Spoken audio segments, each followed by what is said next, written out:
Welcome to Luca is a Billionaire, where the only thing I invest in is your answers. You begin by powering the tester and preparing the cable. Plug one RJ45 into the main unit and the other into the remote terminator. This immediately establishes the test circuit. Make sure the tester is on the correct mode, wire map or continuity, so the device knows what to report. Once done, check LEDs. They show basic link presence. If you see no lights, verify battery level or USB power, because an underpowered tester will give false negatives. Now proceed to a full pin-by-pin test.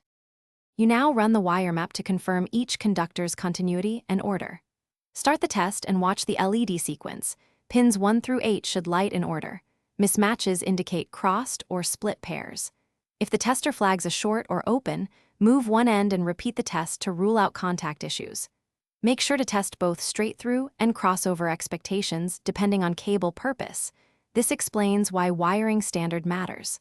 Once you have a clear map, you can decide repair or replacement. Finish by confirming all 8 pins pass and that pair resistance and continuity look normal. This ensures reliable network link speed potential. If the test fails, re-terminate the connector, cut back, align pairs precisely, and crimp again, because poor terminations cause most faults.